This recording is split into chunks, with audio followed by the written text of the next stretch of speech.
Aloha, mingalava, buenos días a todos, bonjour, jambo, assalamu alaikum. Many people often ask me, what does the pulse stand for in World Pulse? For me, it absolutely symbolizes this electric pulse of women's voices rising across the earth, and I'm so feeling this today. What I want you to know about me, to be absolutely straight up, is that with every cell of my body, I believe that the creative human potential of women and girls is the greatest untapped resource on earth.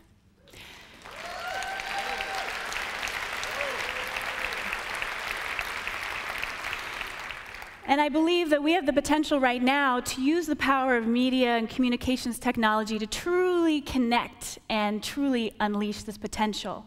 And the implications for the environmental movement are vast, as we have the power to activate legions of guardians and champions for the earth that are right now unseen. So I'd love to tell you a little bit about my journey building World Pulse from a vision at a very young age. But perhaps most importantly, even though I grew up so paralyzingly shy, somehow connecting to this network of women around the world has helped me find my own voice. And when I tap really deeply into my own voice, this is what I have to say: that it is absolutely urgent, the task for us now, at the time when there's no nation on earth where women have equal voice, that we apply all of our human power to develop the architecture, the communications infrastructure that can channel the wisdom of those women that are living in the midst of some of our Earth's greatest challenges, so that their voices can reach the public, so that we can hear their needs in their own words, that we can hear their agenda in their own words. Over the last few years, I guess, in many ways, I felt like I am a bit of a mad scientist tinkering around in a media laboratory with my team and figuring out how do we create a unique media design to do just this. We started with a print magazine. And then as the communication revolution started to build and we were aware of Web 2.0, we developed this interactive global women's newswire called PulseWire, where a woman anywhere in the world who may just have access to a cell phone or perhaps an internet cafe could have a voice, and she could connect to others and truly speak for herself. And today we have women reporting from the ground and speaking out from over 140 countries. But it's amazing. And what we've done is we've landed on a hybrid where we've linked our print magazine in a very innovative way with our global newswire. So we're sourcing stories, we're truly listening to women at the grassroots and publishing them, and in turn our readers, when they're inspired by a story, can come back on and connect directly to the women themselves. So it's been I started, as I said, quite shy. I grew up in Wisconsin, rural Wisconsin, and I was homeschooled. I grew up, my learnings, my teachers were really the forests and the fields and the streams. I played house. My house was always this tree with my Minnie Mouse phone in the crook of the branches and my Fisher-Price stove in the crook of another branches. But when I was put into public school about 5th grade, it was very painful for me. It was a shock, the way that information was taught, and I doubted myself. I started to doubt my own voice, and I stuffed it inside.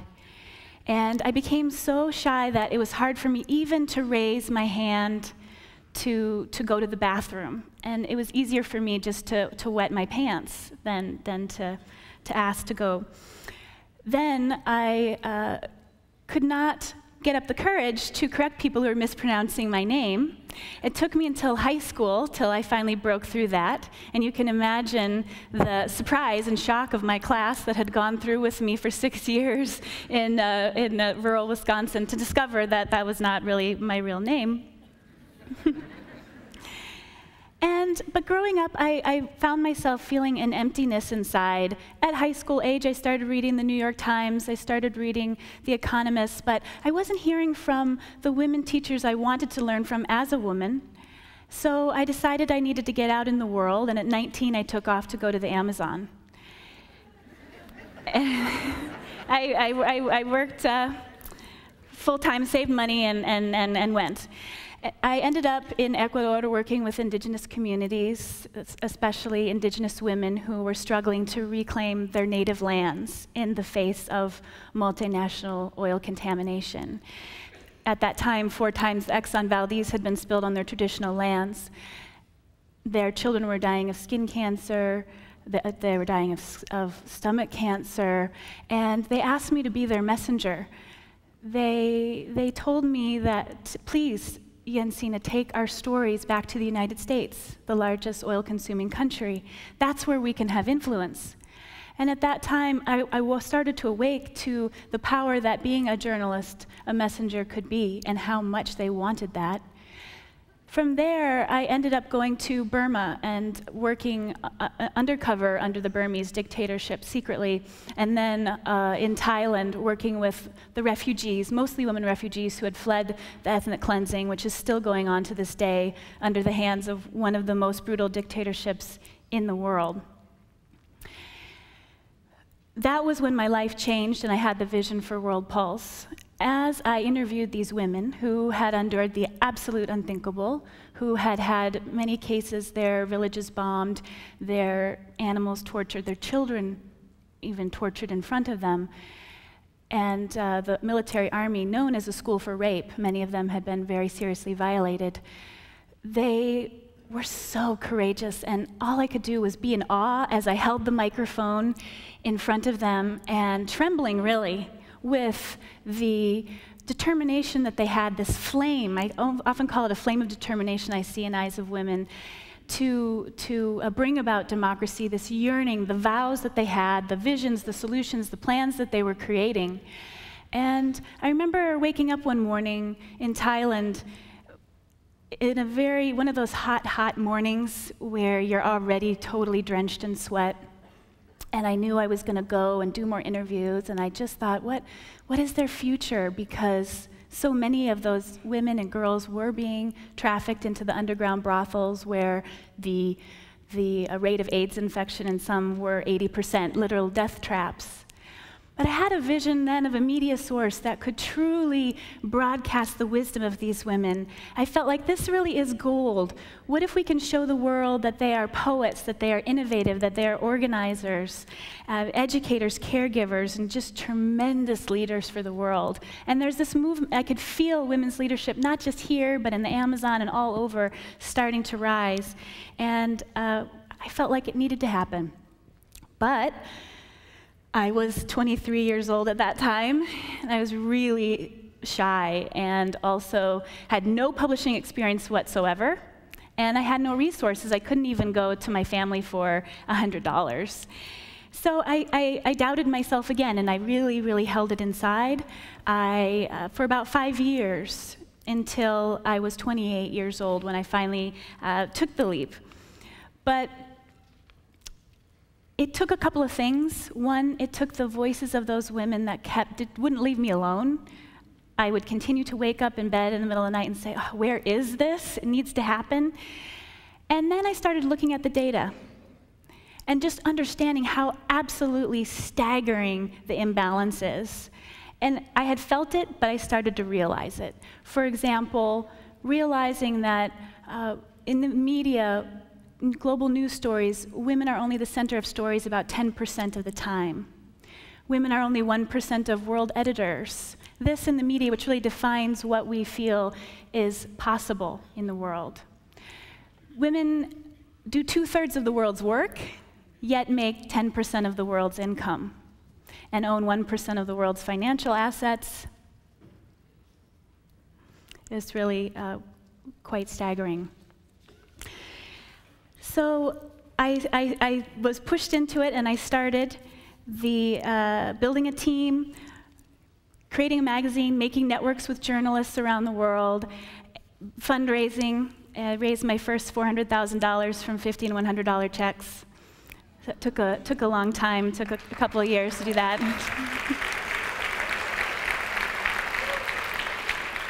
And makes me proud to say World Pulse really is born from the grassroots to grassroots. Absolutely.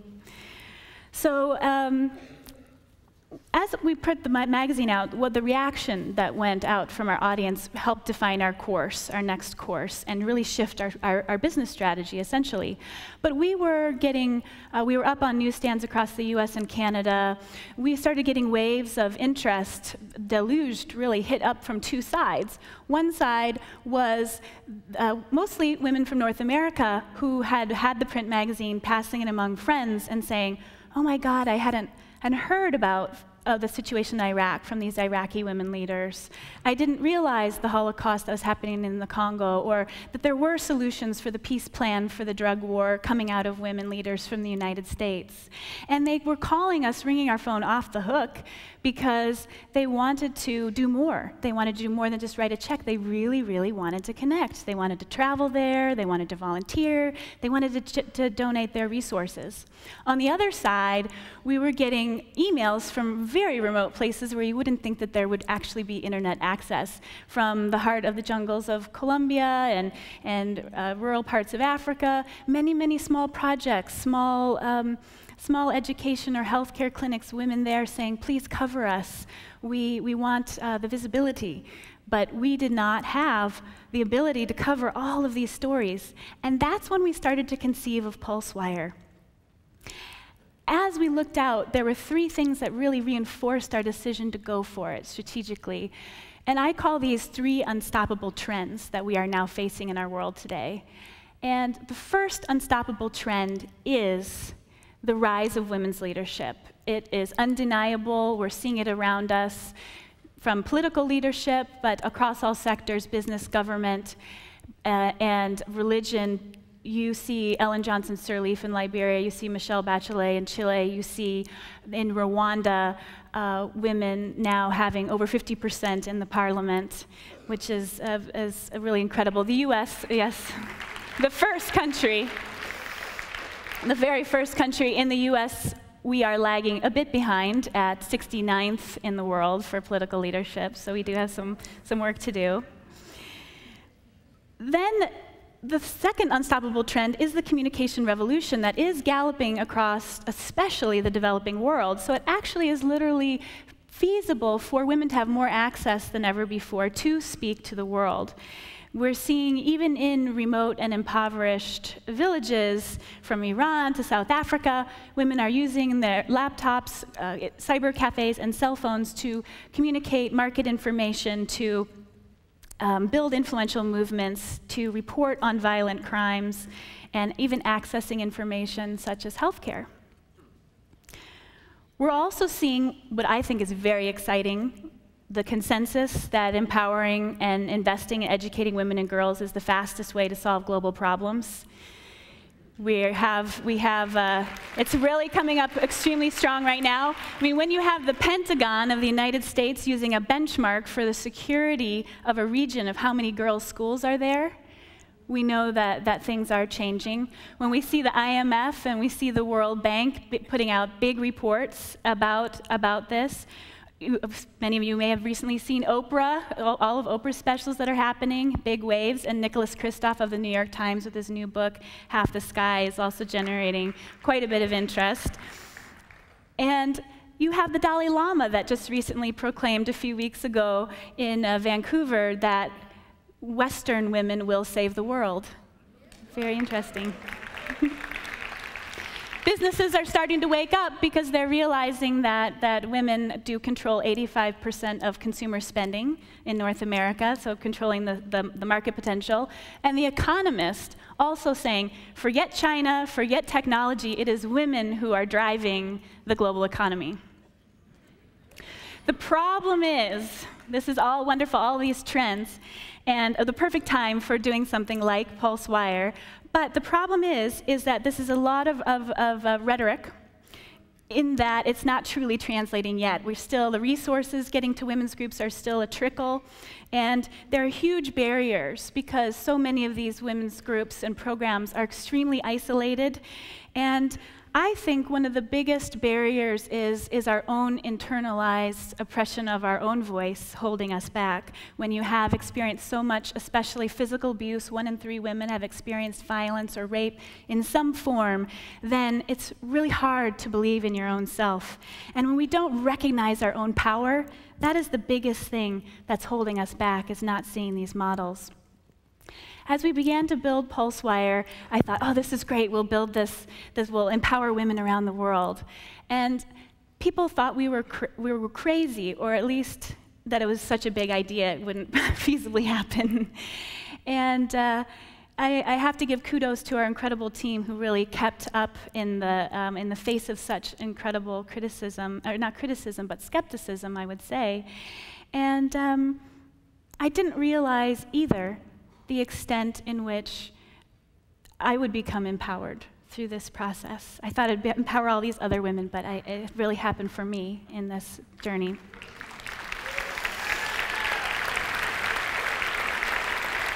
And it will happen for you, and it is happening for you in many cases.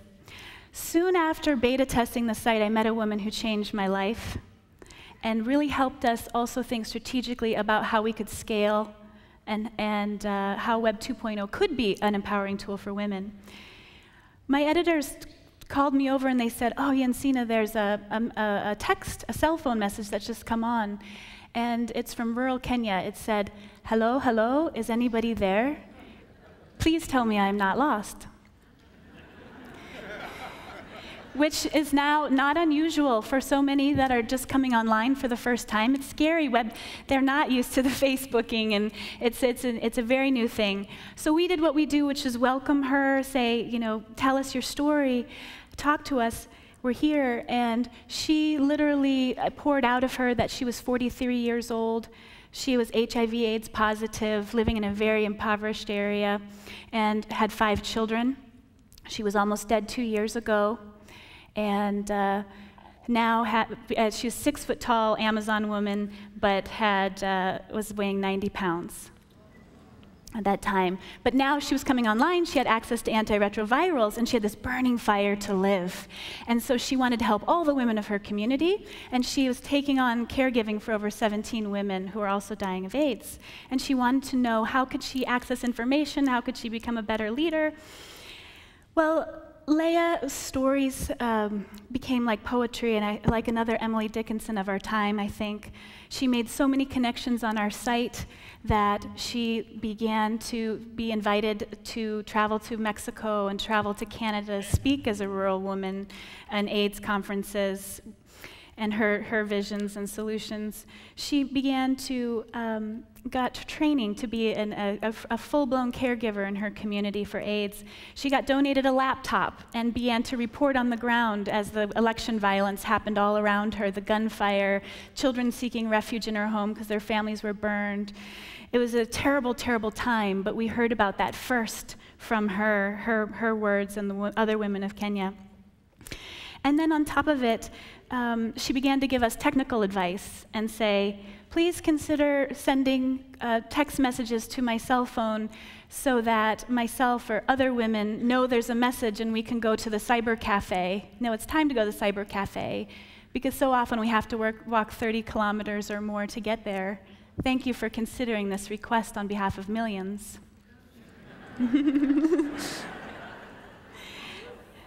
And I began to realize that Leia had bigger visions for PulseWire than even I did. And she would say, I have big dreams. I see that PulseWire will be the place where the presidents will come to listen to the women and children and test their security and insecurity. And she would Skype me late at night. She learned how to Skype, of course. She now has 340 Skype contacts, much more than I do. And I said, and she would say, see, I was up late working, and say, go to bed, Jensine. Zoom off to bed. You must rest. Don't worry. I have the PulseWire flame. I'll carry it for you. But I can't tell you the relief to feel that when She hears a woman who is going through more funerals in her week than I had in my life, but she was carrying this, and it was such an incredible relief. Like Leah, we saw that it's reaching that woman who's very motivated, woman leader of a community, that is the voice, the light for that community that can spread. And so our strategy really is to reach these women. Now we have women from over 140 countries. It's like I go on, I drink my morning coffee with Pulsewire, and I read it before I go to bed at night, and it's like a sanctuary. I love it. But it's like having the electromagnetic field of women's thoughts and minds like cranked up the volume, just so amped up. And we hear incredible stories like Sunita from Nepal, from doing microfinance in a village of 500, who says, "This is a revolution for me. Yesterday, my neighbors didn't want to hear from me. Now the world is waiting for my voice." And starting to organize with women in Nepal through pockets of the country that she saw on our site, and organizing locally to mobilize for youth, which is now beginning to be called Web 3.0, using the web to generate local community. Life-changing friendships like I had, a group called the Friendship Club, started by another woman in Africa, teaching illiterate women how to read and write by matching them up with pen pals in the United States. She started with 20 women, now it's spread to 200 in over four villages, and now she wants to spread it to over 4 countries. And the women she's matching with from Europe and North America are flying there and meeting with these women and embracing and being inducted into the tribes, and starting mobile medical clinics and making films. It's amazing. Breaking news from the Sudan, the woman who was flogged going to be flogged for wearing pants. That story came out first on our site.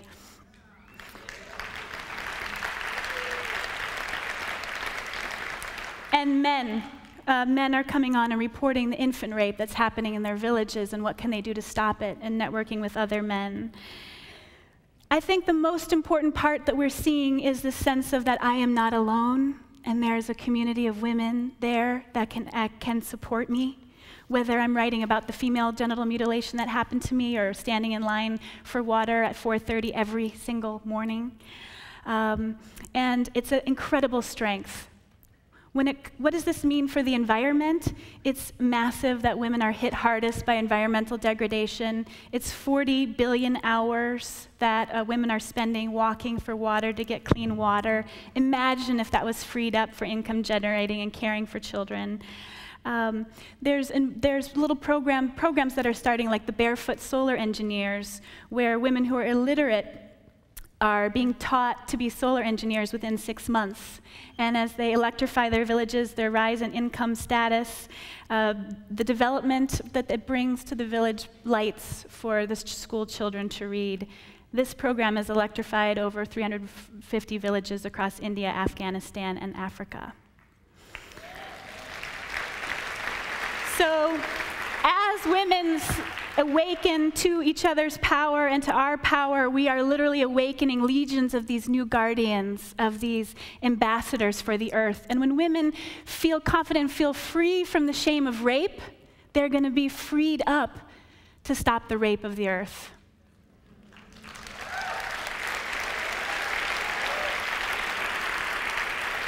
They will be our whistleblowers, they will be our guardians. And what can we do? We need a massive infusion of resources. We need to build the communications infrastructure first so we can hear where the resources need to go. And the education of women is key, but not just mathematics, not just arithmetic. I'm talking about the education, the confidence of inner power and leadership. And once you connect women, they're going to teach each other that.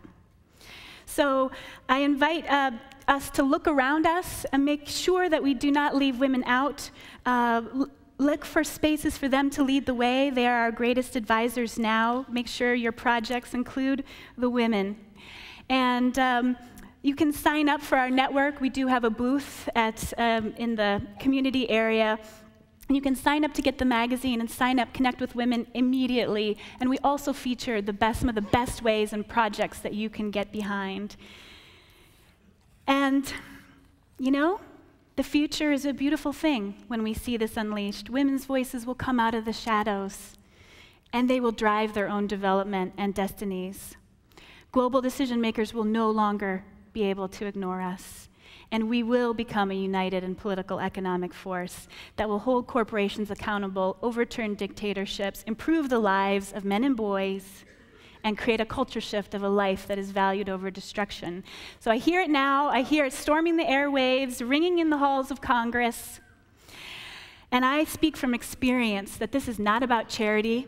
This is women that are empowering us, and we are in the brink of an eruption of a volcano that will shift the world and empower us all. Thank you.